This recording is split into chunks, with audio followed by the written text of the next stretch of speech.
Hey there, I'm Curly, and welcome to Unfiltered and Undiscovered, the podcast where three music lifers dig into the songs, the stories, and the legends of music that may not have crossed your radar yet. But if you're new here, let me set the scene. I'm the punter, the guy who swears that the best music, the best Australian independent music, was in 1986. I've got the record collection to prove it. Now, joining me each week, I've got Braggy. He's a lifelong muso, a dreamer that's still waiting for that one song of his to go viral. He knows his stuff and he loves digging into lyrics. And of course, we've got Rossi, the roadie, the manager, and the guy with the story about every band that's ever plugged into a pub PA system anywhere from Perth to Parramatta. Together, we get unfiltered with the best undiscovered artists across Australia and occasionally the world. And occasionally, we also talk a whole lot of rubbish around artists that we already love. Let's get into it. Hey y'all, I'm Alison Asarch from Nashville, Tennessee. Hey, I'm Sean Fraser from the Ritzy Kids Hunters. This is Johnny from Rail Motor. Hey, it's Shane from Blind Season. Hey, it's Rob Stanier, and you can check out my music on all the streaming platforms. Check out my latest music on all the streaming sites. Check out my debut album on all streaming platforms. Check out our new debut album. Check us out on Spotify and Apple Music. And you're listening to our friends, Braggy and Curly. My favorite bands from Australia. You're listening to our friends, Braggy, Rossi, and Curly on the Unfiltered and Undiscovered podcast. Hey there, everyone. It's Curly here. Welcome to episode 212 of the Unfiltered and Undiscovered podcast. Tonight, we are two old blokes with one obsession, music that matters. Unfortunately, Rossi won't be with us tonight. He's back in the recording studio. We have unfiltered chats with undiscovered artists. So every week on the pod, it's guitars, grit, and the good stuff that you're unlikely to hear on mainstream radio. This is Unfiltered and Undiscovered. But wherever you're listening, please hit that like and subscribe button because it helps the people find us, which then in turn helps people find the bands that we talk to. So I've got, as I said, I've only got Braggy with me tonight. Braggy from Adelaide, who's probably more in looking forward to the test kicking off this week. And we have a full screen. We've got Penny Deluxe with us, who Rossi tells us are Queenslanders because they're north of the Harbour Bridge, but they are known as a Sydney band. So let's kick off with Braggy. How's your week been? Good week. Started off, I went to the car race. I don't like the car race, but I had tickets to go to the car race, and it just rained. But I've been to the Clare Valley, one of the great wine regions of this wonderful state, and boosted their economy. We have enough wine now for Christmas, so yeah. But I am looking forward to the test. Kicks off tomorrow in Brisbane. It looks like a green mamba, as one of our guests just said before we came on air. I can't wait. I get nervous though because I don't. Do you win the toss and bat? Oh, I think so. I hate when people say, "Oh, I hope it's a close." I don't want it to be fucking close. I want 5-0. That makes me happy. You want 11 body bags, don't you? Yeah, with English flags on them. So, a hot tip. I reckon Cummins might rule himself in. Yeah, you reckon? Okay. I think he's the most powerful captain we've had. Like, as far as I reckon, it's up to him whether he's in or not. I don't think anyone else is going to decide. Not the board, not the coach. I feel like he's. Yeah. And it seems that they've made the right call with Ushman and head up the top of the order. It's going to be a very interesting dynamic, I think. So, I feel sorry for Uzi. Maybe, hopefully they'll bring him back when we're 4-0 up in Sydney. Yeah, let him have one last test. Hey, so I went and saw the Tom Curtin Outback Spectacular show out here in Brizzy on Sunday. And mate, can I tell you, if you have kids and you want to go see an amazing show, pop out there and see Tommy Curtin, Laura Frank, Chris Williams, and Melanie Ryan. Are all the artists that play in that show. But Tom is just a consummate showman. He gets out there, he sings on his horse. He shows you how he trains the dogs, the goats, the horses. It's fucking amazing. And where was it, Curly? Was it at the showgrounds or something, or was it? It was at Fig Tree Pocket Equestrian Centre, and it's just, you can picture this, right? So they've got a stage which is like the back of a semi-trailer there, and then they've fenced off this area where they do the show, right? And he says, "Okay, kids, can you come out and help me with the dogs?" And all of a sudden, you've got 200 kids out there that he's got these dogs with. It's just incredible, and the kids just dance in front of the stage all night. So it was awesome catching up with Laura and Tom. Of course, it was nice to meet them in person, and of course, Tom's been nominated this year for the Golden Guitar Album of the Year, and Laura, of course, is, and the link is in our show notes, been nominated for an environmental prize. I've forgotten the exact wording for it, but fantastic for both of those. But it was a great show, Braggy. It was, Curly, this podcast has changed you. Like when I first met you, you were like the lime spiders in the dark, dingy basement. Now you're out in the freaking country. Yeah. We all wore our shout out to the I know.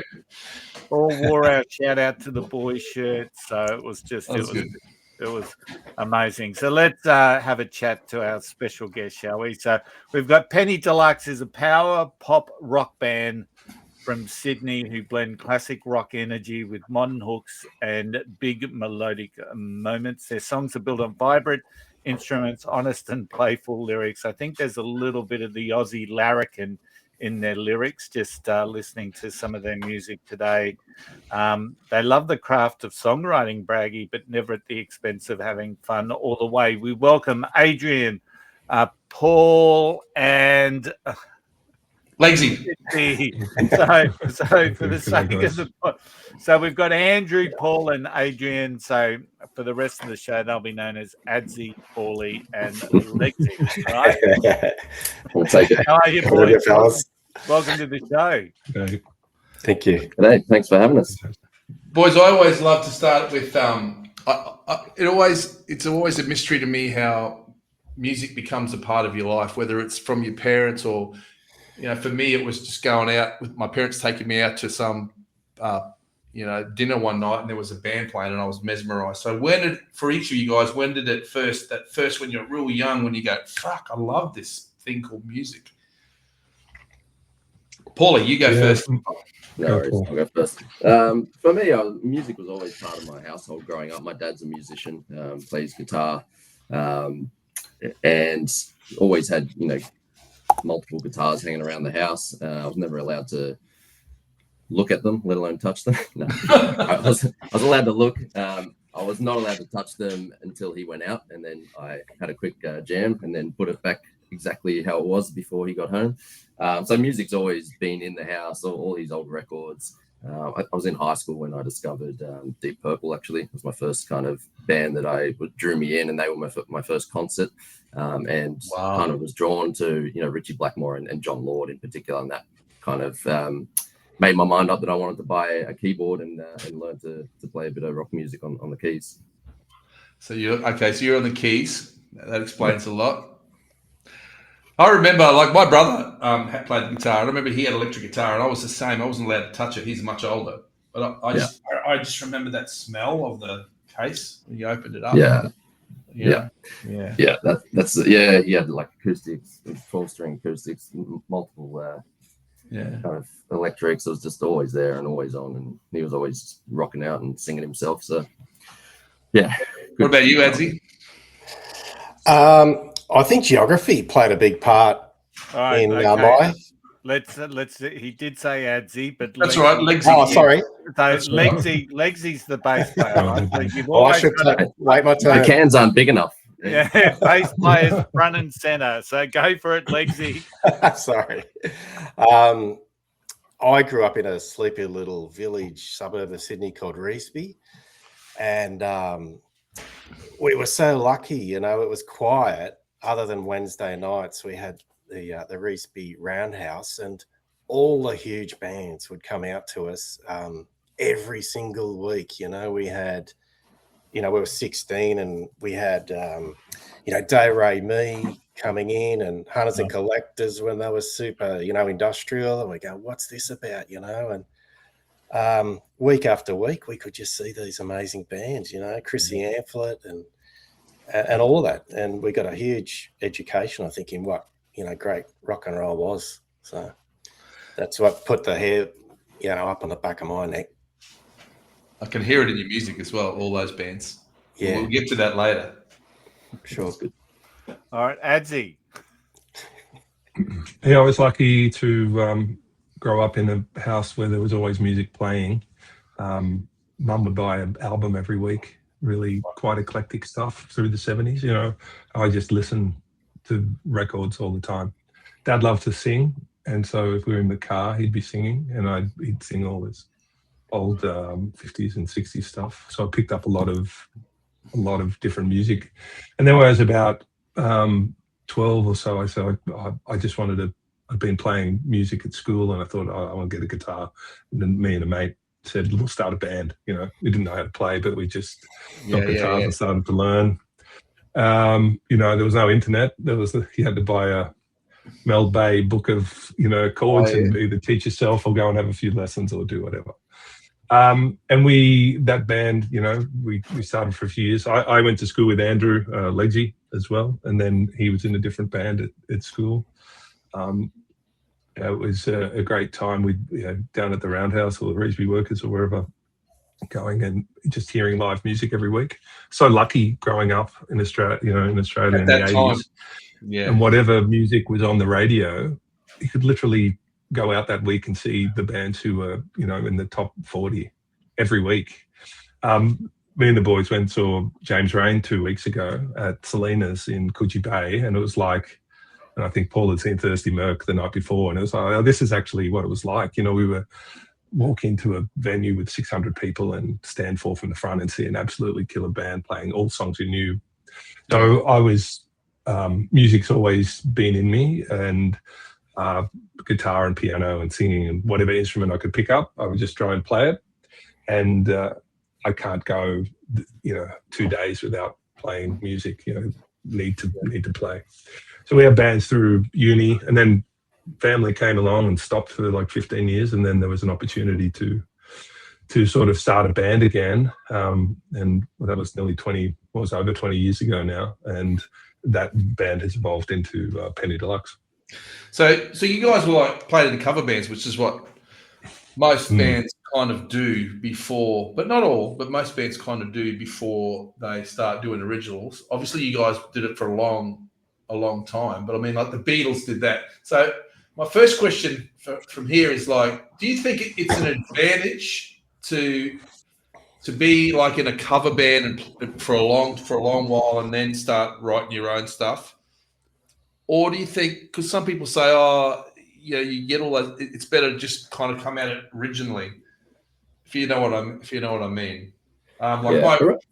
You understand what I'm saying? If you haven't played, it's different to listening to music when you play it. You really get influenced on how the song's right. So, do you think that if you do that without being in a cover band, you kind of be a bit more original, or not? Yeah, it's you can look at it a couple of different ways, right? Like it's we, as Adrian said, we had a really long ramp up. We were a cover band for 15 to 18 years, something like that. And we hadn't played a note of original music in that time. We kind of played what people wanted to hear, essentially, right? Like when you do a gig. Same with me, so I understand. Yeah. People want to hear the music they know. They want to get up and have a dance. They want to have a sing along. We kind of made a pivot a couple of years ago when our long-term drummer made the move up to your side of the bridge, up to Brisbane, and we were in a bit of a period where we didn't know what we wanted to do. So we said, rather than waste this kind of time, why don't we kind of put our heads together and have a go at writing some original stuff and see how that kind of feels. And kind of fell in love with the whole process, to be honest. And since we've played live, like we had a gig last weekend just gone and played, I don't know, 6 or 7 of our original songs, and the energy is it's still there. People want, I think people still want to hear good new original music. We obviously played a couple of hours of covers as well, so had a bit of a boogie and a dance. But the originals went really well, and that showed to us that there is an appetite for it for sure. You guys, I don't know how it's shaped, kind of. I think it's hard. I think you learn a lot by playing. That might be the Beatles story as well. We play 50 songs a night, over 3 or 4 hours. Well, that's pretty hard to do if you just start playing originals. Yeah, absolutely. Keep a crowd going. Keep a crowd and dancing or headbanging or whatever you need to do over that period of time. So that's the value for me. And learning music, like just learning to play, getting your chops up live, performing, singing live, doing all of that stuff, harmonies, whatever you need to do. There's lots of opportunity to learn that. That's obviously, you can listen to music and pick that stuff up. We're a much better live band because of all of that time we've done. And I think, exactly what the Beatles said, play 6-hour sets in Hamburg, and then pretty easy to perform in front of people. You just need to switch. But the question there is, does it affect your creativity? You need to actively work your creativity. I think people would just want to start on that straight away. I've tried that at various different points. When we were younger, doing some stuff, not necessarily getting too serious about it. Definitely playing covers and playing long sets and doing a lot of stuff gives you a lot of stage. You learn. I think you learn the craft of, even though you don't realize it. I know you learn all your chops and how to play your instrument, but you kind of learn the craft of songwriting as well, because you know all those songs. You know how they go. You know where the choruses are. So I just think things you pick up rehearsing and learning a new song. And having to listen for the parts or pick up what great songwriters have done.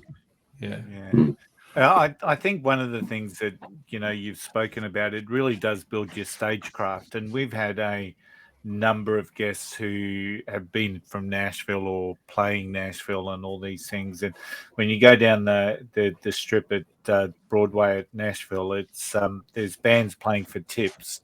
And if you're not good and if you're not building a rapport with the audience, you're not getting paid. So you see these real professionals come out who can just hold an audience where they need to.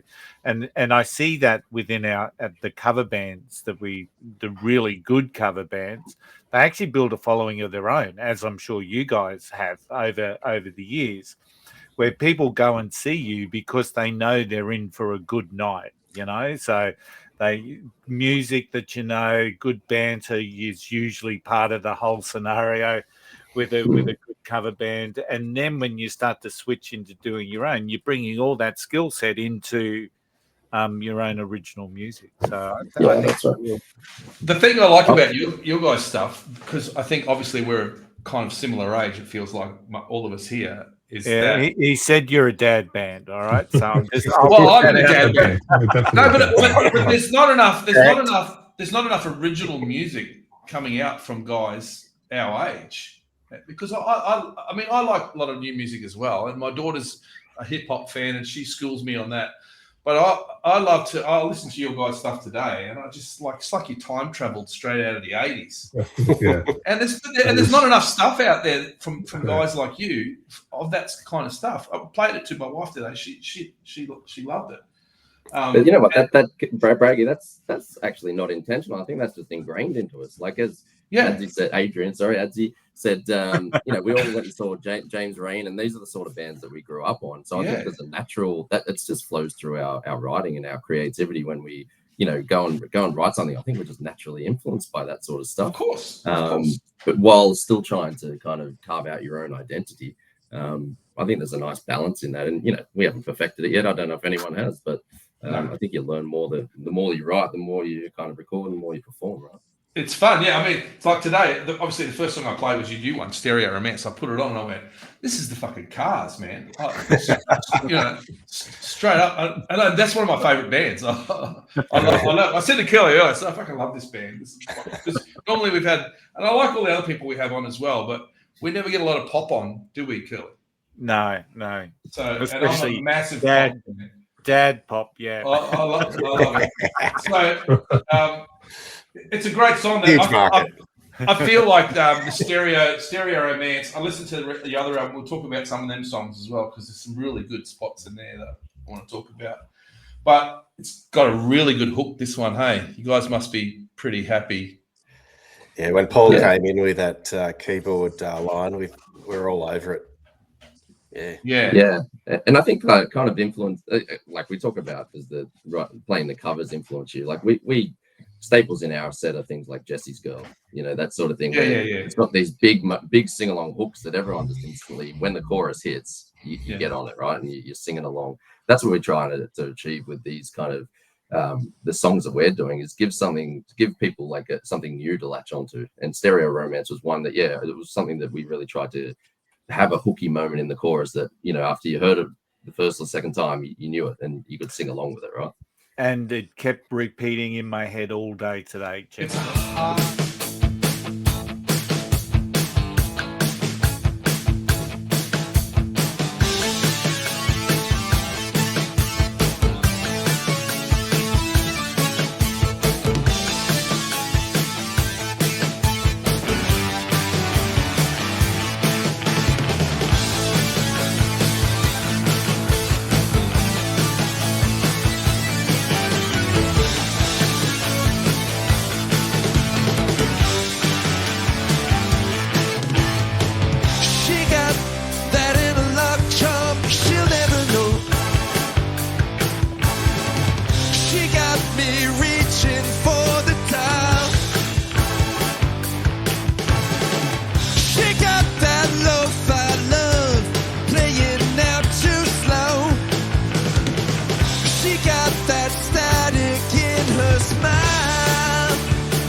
Hard thing to do. People think that's the hardest thing to do in songwriting, is to write a pop song.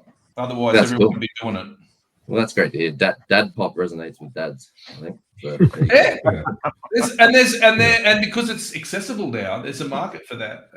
And when my friends say, "Oh, there's no good music around," I say, "You guys just need to look, man, and listen to our podcast." 100%. But there's a good old, and I enjoyed Stereo Romance for sure. And as I said, the hook was in my head all day today, which sort of annoys me at times. But anyway, that's okay. But there's a real good sense of piss take in some of your songs too, like Anti-Romantic. Thanks for the feedback. I mean, I work in the leadership coaching space, and so many people are just not good with getting feedback. So when I listen to Thanks for the Feedback, I can sort of feel the undertones that you're not really thankful for the feedback. So, correct. But I like that in your lyrics. That little bit of Aussie larrikinism that sort of pops out. So, Braggy, is there anything from the lyric side that stood out for you? Where do you want me to start? I mean, rhyming answer with Dalai Lama is that's probably my favourite song, the pub test, because that is so Australian, and I'm so happy that in our culture we have that thing called the pub test. Oh, you might see my shirt that I've got on. It's okay. Yes. I had it before he did. I love this song, and I love the way it starts with the bass riff, and it's really empty, and you just bring little things in here and there from the left side, the guitar, the keyboards. There's a bit of sax. I don't know if that's a keyboard sax or whatever, but and it's got space, and it takes the piss. It laughs at yourself, which is good. And you even got old Jack Carlson come in somewhere there. Succulent Chinese meal. Yeah. I just find the notion of the pub test such an interesting thing. It's so pleasing that we have that sort of notion in the country to hold people to account. But but it's also a cautionary tale. Like, who are we really consulting? The well read guy at the bar, or Andy in the VIP room who's just put the family pay packet through Queen of the Nile.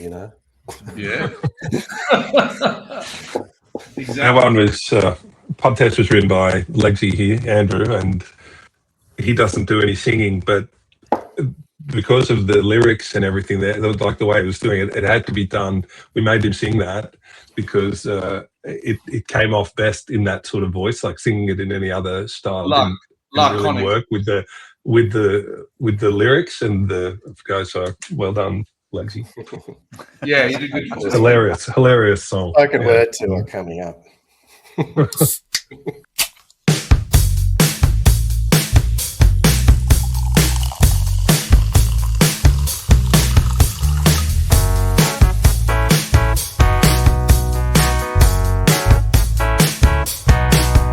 used to mind my own business at the pub down the street. No one noticed when I took my seat. My views, they didn't travel that far. Beer and steak on repeat.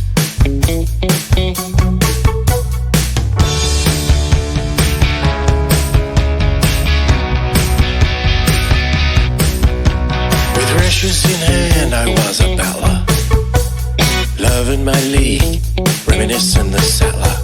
Then out of the blue, they had opinions to decipher. Lo and behold, they made me the decider.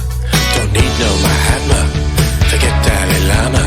With a bend of the elbow, I have the answer. 'Cause I am the pop test. Do you need a free survey? Do you need the pulse? So you wrote all the lyrics too, Legsy? No, just that one. Just that one. Oh, okay. To the pub Paul test. and Adrian do the heavy lifting on the songwriting, yeah. Well, that's good. You spread it around. Stylistic. Yeah, and I just feel like there's a nod to a lot of bands in some of the songs, which is great. Castaway Hearts, Aussie Crawl. Speed Bump gives me, maybe not the start, but it kind of breaks into a real policey, the Police song, which is another one of my favourite bands. Very good. Am I getting it right? You're picking him 100%. Yes, exactly. You've got him 100%. So we're not far away from what we were, what we were sort of channeling, or at least, I mean, the song ideas come, and as we're working through them, it's like, oh, I could do this, in a Police style, chorus, syncopated verse, and then straight into a 4 on the floor sort of chorus style of thing. Nearly all early Police songs were like that, and it seemed to work for that. Yeah, yeah, and that's comes from playing covers, and because you got to change your style for every song. Yeah, and Castaway Hearts was kind of similar as well. That was I live on the northern beaches of Sydney, and I just like look out the window and see these big Norfolk Island palm trees, and they kind of like just inspired that whole song really. And you mentioned Australian Crawl, and the way that James Rain kind of paints a bit of a picture with his lyrics, and when you listen to it, you're immediately taken to a place, and it's got this typical Australianism about it. I was trying to really kind of replicate that on that sort of song. We also kind of identified that we didn't really have a slower song in the set, so it was kind of an attempt at writing something that kind of gave Andrew and I a break, but and Adrian has like a 2-minute guitar solo to close out the song, so he's busy during that period. Yeah. One of the other ones I like is I wrote another one. Oh, Cherry Red with the split ends. That's a nod to Split Ends, yeah. Maybe that one. There is a bit. There's one part in the song where it's the red part. I see red. Yeah, the red. Yeah. Up on that. That's good. that was there. A lot of bands got keyboards in them with the old 80s sounds as well, Yeah, that's right. And that one, I mean, definitely there's a bit of split ends in there, a bit of, again, like a Jesse's Girl or a Footloose kind of vibe. Is that big kind of catchy chorus is what we were going for with that one. It's funny you're picking up on those bands. Yeah, I was listening to some Angels stuff over the weekend. I thought, actually, Cherry Red's got a lot of Angels in it. That the riff and the style. Oh, yeah. Yeah. It's just subconscious, right? It's all in there somewhere. Yeah. That's right. But the soaring keyboards also, Paulie, just give you a bit of a sense of that whole new romantic wave that sort of drove in. So which as we say, you don't hear a lot of that these days, but to be hearing that, you're sort of picking up some of those, Depeche Mode and Flock of Seagulls and all of this sort of stuff in there as well. So yeah, absolutely, definitely. And like we it was about a year ago we competed in this battle of the bands thing at a local brewery, and there was I don't know, across 2 weekends that we performed, there was maybe 10 bands, and we were the only band that had a keyboard out of the 10 bands. So wow, yeah, I mean we were also the only band that had kids. So they were all That's instant audience. So. It was. I think Adzi said it before. Like, we're so lucky to grow up in that and be teenagers at that time or in your early 20s, go and listen to those 80 bands. But it was. I got a couple of English mates who are the same age, and they grew up in England, and it's like over here, and we got all that stuff as well, hence the keyboards and stuff.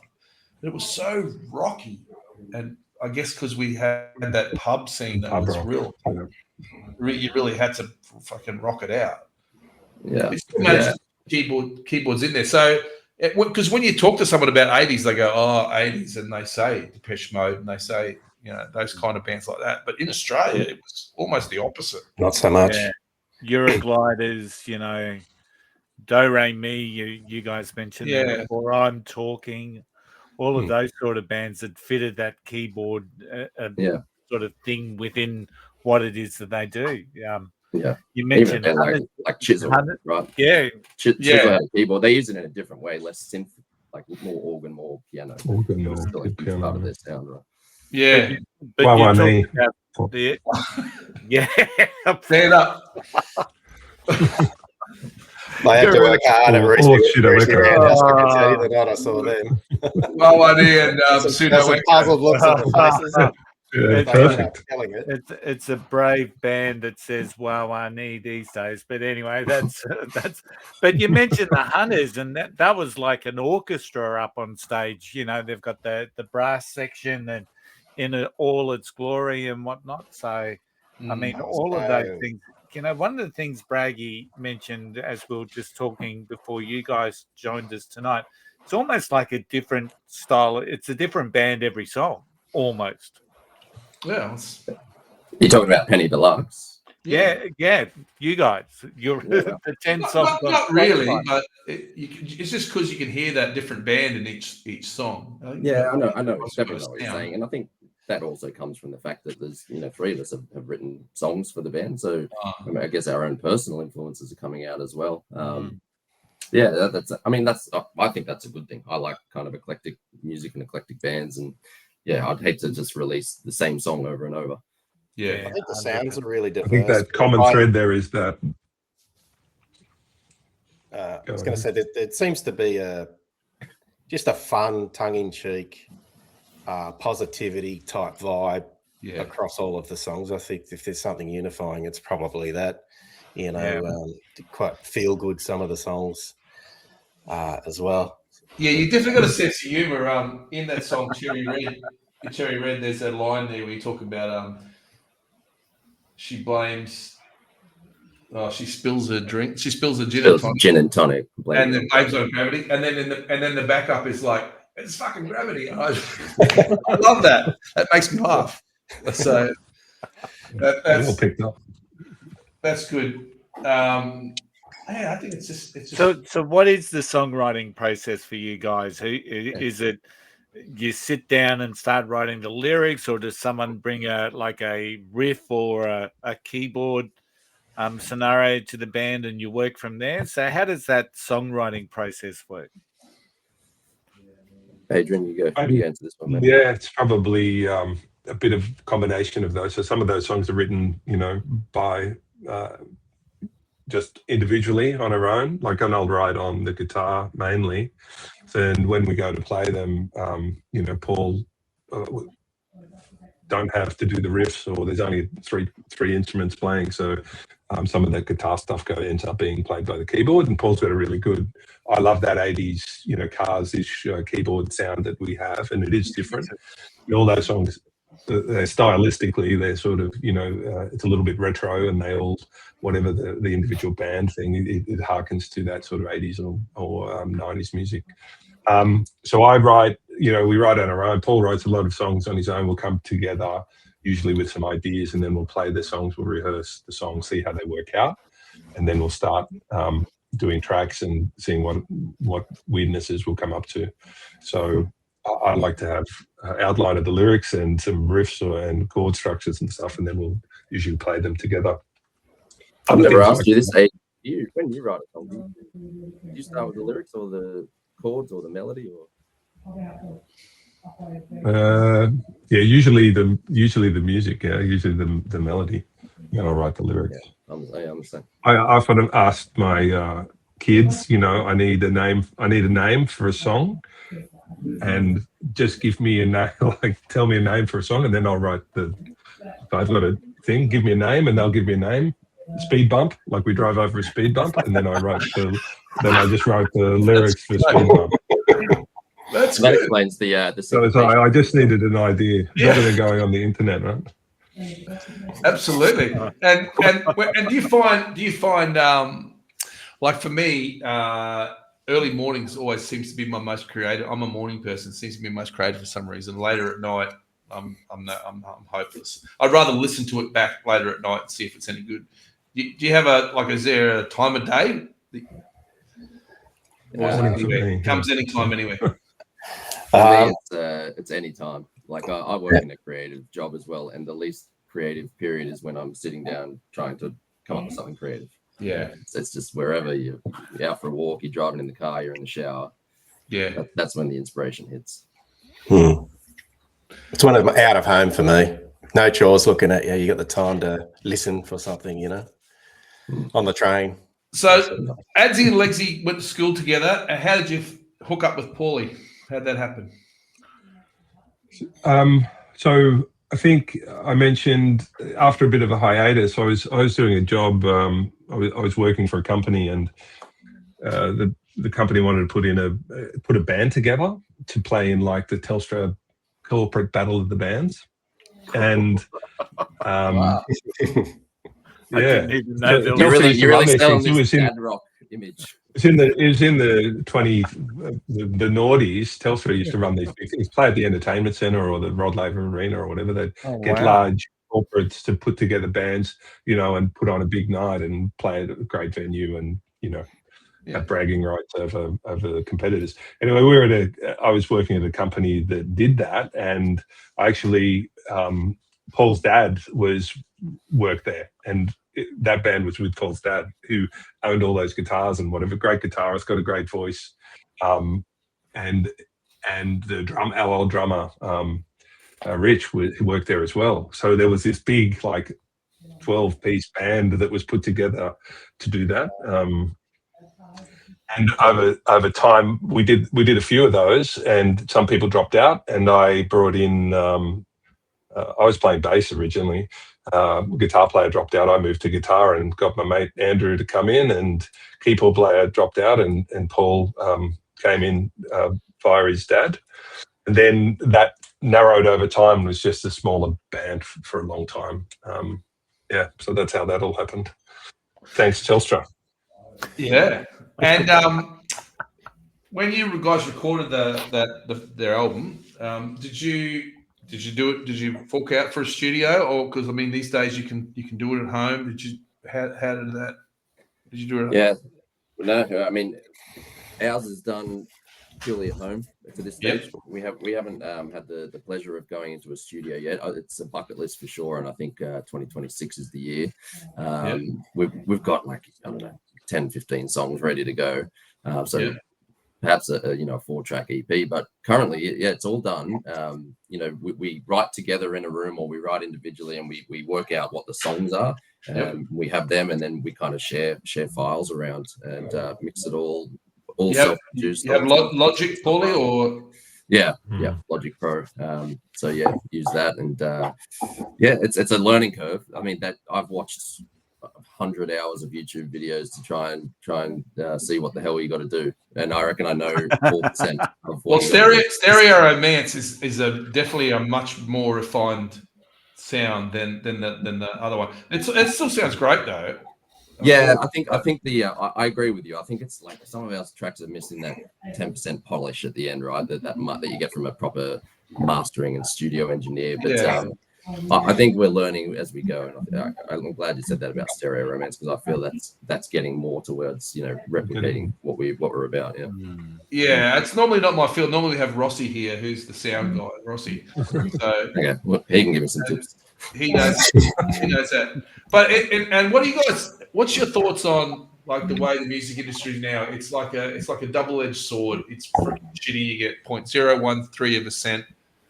I see you guys have got like 63 followers, but in the 80s, when that was our dream, we couldn't get anything out there. At least you got recorded at home. You're out there. People listen to it. So. Is it good or is it bad? Is it good or bad? It is a double-edged sword for sure. But let's face it, if you're a dad band and you want to actually publish stuff,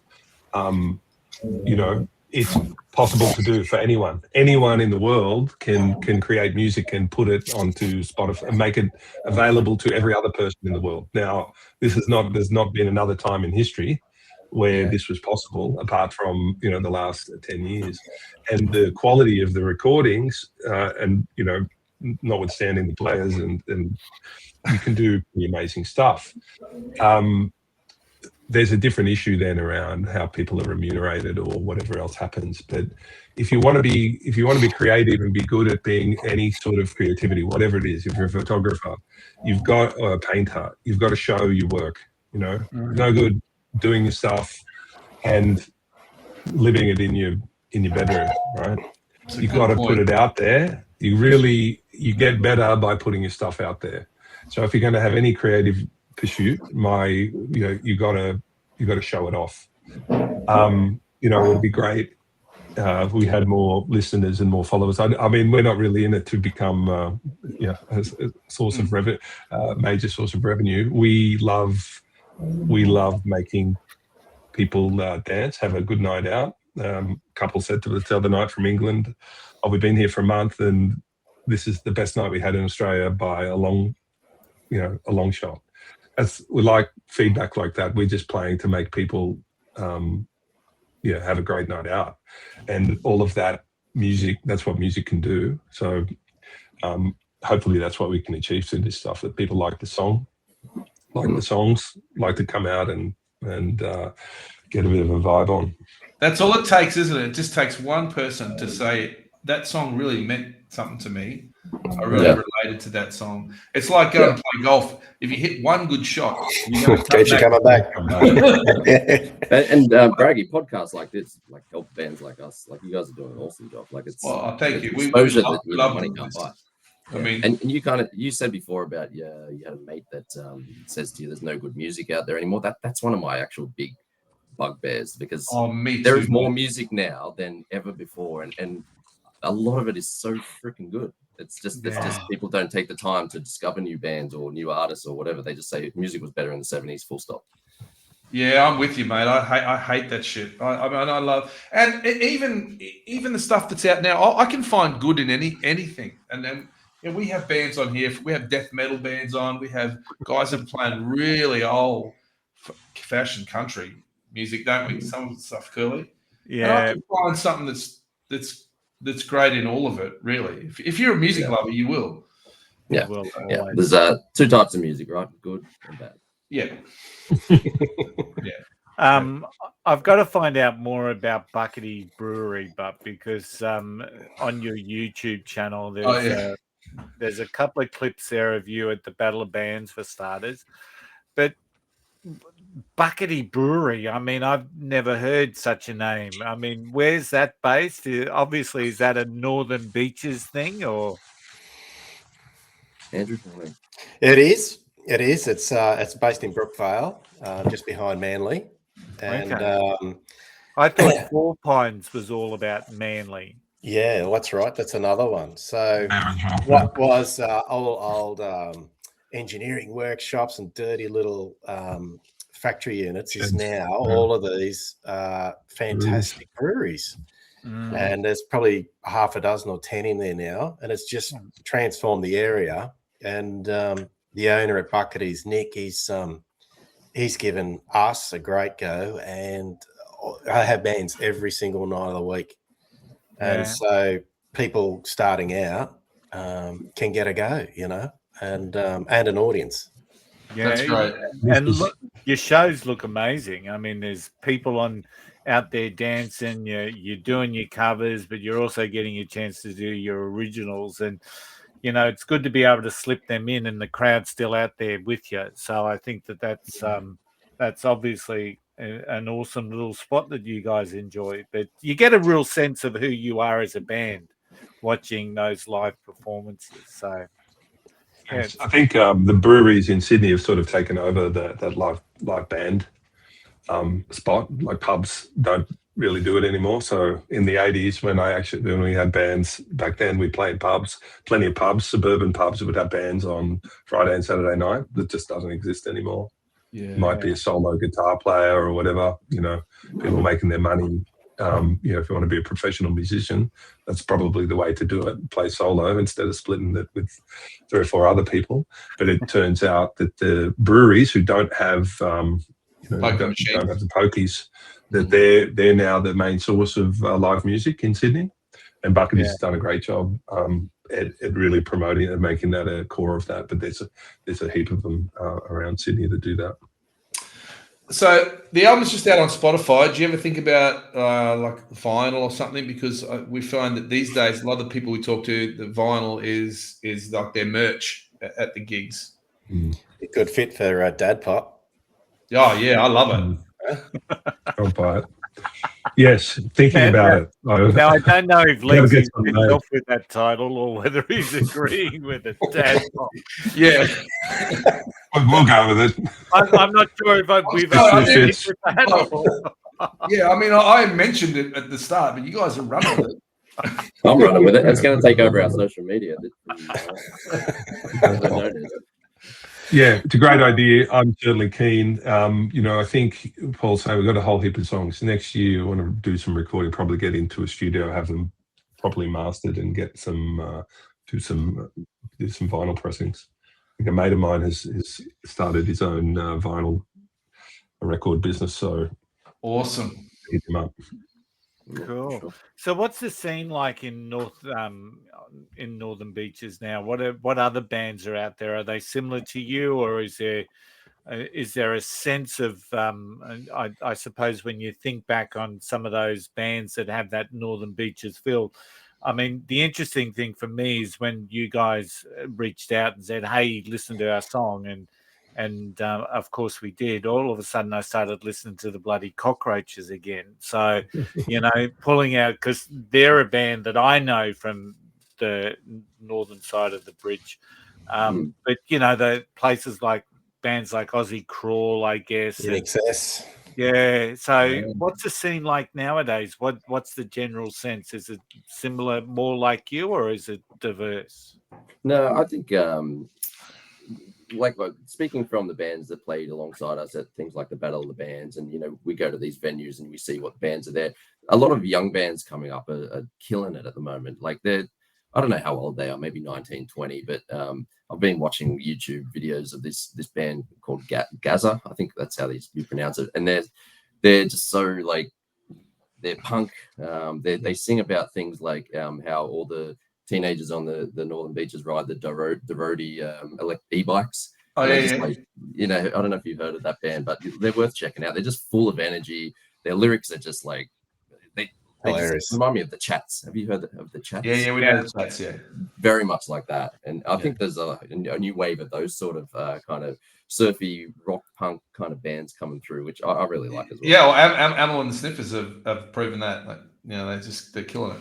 Yeah, exactly. You know, I think I got a good. I could be just dreaming. Curly says I'm a dreamer, but I just feel the live scene is really starting to come back, especially now when people talk about AI. Like, eventually, it's going to be the only time you're going to know anything's fucking real is if you actually go and watch it live. You know what I mean? Yeah. Unless you go see ABBA or Ronnie James Dio on their holograms. Yeah. Okay. Fair enough. Maybe you might be right, Paulie. Maybe 50 years in the track, we won't even know that it's live. But I was thinking about that. Like a couple of 2 or 3 weeks ago in Australia, you had AC/DC, Metallica, and Oasis doing stadium shows at the same time. That's three of the biggest bands. Like, and they pulled crowds, and you look at those ranging from teenagers to men in their 60s, 70s, you know. Yeah. That's, you know, there's a big appetite for the live music, of course. Yeah, Oasis kind of real. I didn't go and see them, but that impressed me that there was no big explosions or really big light shows. They had a screen behind them, and they just dressed in their normal clothes and fucking played rock and roll. Yeah, that's right. And we were talking about it, and you saw footage of the crowd, and it was just like heaving and bouncing from the first note to the end. Yeah, that's great. That's where we need to get back to, I guess, and going to see bands like yourselves out there in breweries. And well done to the breweries that are doing this. We've got a number of them in Brizzy that just put the bands on, and it's always good to see. Hey, gentlemen, before we start to wind down, just one of the questions that I like to ask nowadays as we start to wind down, there's we're undiscovered for a reason, so I always like to ask a question that your fans may not necessarily know about yourselves. So I'm going to keep it pretty simple. We'll start with Adzi. What is that one song on your playlist that you would be probably struggling to admit is on your favorite playlist? That one song that you might not want others to know about. Yeah, that is someone jump in if they've already thought of one. I listen to a lot of different stuff. There's not a lot that I'd be in. It's Quando for me. I bloody love that. Whose version, Legsy? Oh, the original. Is that Engelbert? I think it was Engelbert. Yeah. I knew you were going to say that, Andrew. I know. It's not a hard one for me. It's easy to answer. Can anyone beat that, Adzi? I'm going to go back to you. Yeah. Maybe not embarrassed about, but people would be surprised to hear is on your playlist. I listen to a lot of Frank Sinatra and a lot of old school hip hop, but I can't think of anything that's terrible. Oh, Blue Eyes. And Paul. Yeah, mate. My musical taste is I listen to a lot of death metal, Blood Incantation at the moment, Opeth, Dream Theater, all the proggy type stuff. But then I'm massive into Billie Eilish. She's one of my favorite artists. Incredible. So I'm not embarrassed by anything I listen to because that's who I am. But and that's what I love. But also another one. Have you guys heard of Butch Walker? He's like my man crush at the moment. No. But I'm writing that down. Written songs for everyone from Green Day to Weezer to Pink to Avril Lavigne, but he's just got a phenomenal voice, great guitarist. Butch Walker. That's what I'm digging at the moment. Do you guys remember a song? This is so I get shit for this. Do you guys remember a song from the 70s? No, it would be 80s by Roger Voudouris. It's got the keys in it, Paulie. Yeah. Get used to it. You remember that guy? I'll be around. That's a freaking great pop song, man. Put that on your next playlist. It's hilarious. I don't know what it's about. He's singing to the girl like, "Get used to it. I'm going to be around." It's a weird fucking lyric, but it's like that area. So, Braggy, what's your favorite Wawa knee song? I like them too, yeah. Bit too many keyboards for me. All keyboards, guys, Paul Gray. Hey, the first band I was in, Olivia Rodrigo. That's it. My girls got me onto Olivia Rodrigo. She can sing. She's got some good songs. Awesome. Favorite, what's your best social media channel for people to tune in and find out all about you guys? Penny Deluxe. Yeah, go to our Instagram page at Penny Deluxe Official. That's where we kind of update everything and chuck all videos and images and new releases, and everything's on there. Awesome. And I'll make sure those the links to your Spotify, or which platform plays the most, because Spotify's the worst, isn't it? In terms of money for us. Yeah, but it's the one that most people have access to. Apple, I think, maybe. I don't know. We're happy, as Adrian said, we're not really in it for the money. No. We're in it for a bit of creative output, get some good tunes out there again, and have a bit of fun along the way. Well, the other thing is, once the song's in the airways, boys, once the song's out in the airways, it lasts forever. It's there for exactly. I think there's something out there in the ether forever. It's exciting. So long as you keep paying the yearly DistroKid distribution fee. Oh yeah, that's true. I know what you're saying. I forgot about that. So, and what about gigs coming up? You got a lot of gigs coming up to Christmas, or? No, we've actually we're all family, man. We're really kind of Christmas is a time for us to kind of connect with the family, take a bit of time off. We all go away, we travel. So we I think we've got and next one is actually at Bucketies again in a couple of months. So looking forward to that. But also, reach out if you want a cool dad rock pop band, fill your brewery or fill your pub. We'll come and play for you. Awesome.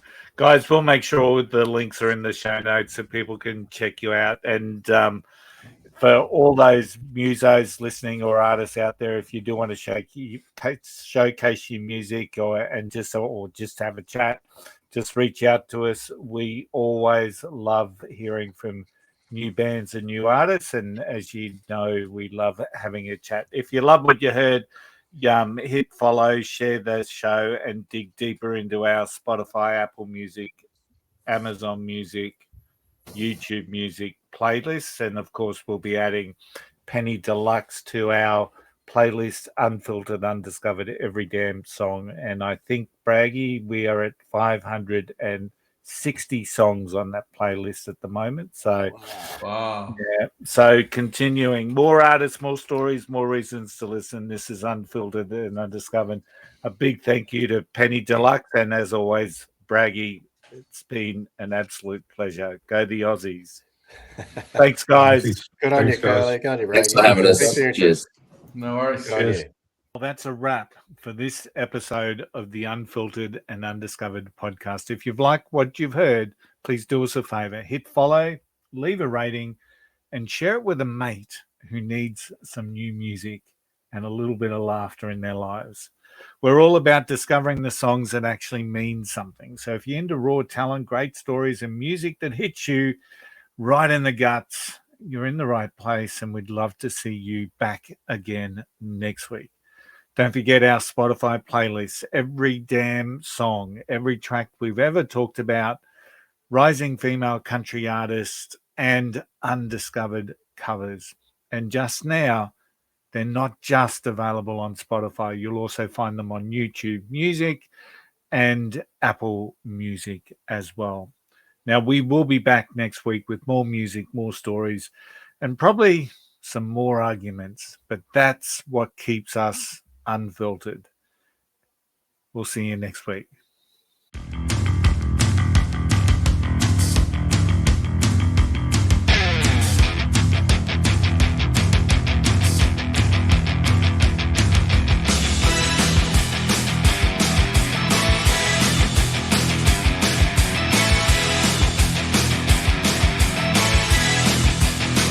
That cherry red lipstick on your teeth, it don't even bother me. Cause I know what you're going for, and I know what that means. The way you hold your hand up to your face to hide your blemishes. It doesn't tend to work that well, and everyone can tell. Cherry red is what I see when you scenes. I'm in over my head, but I love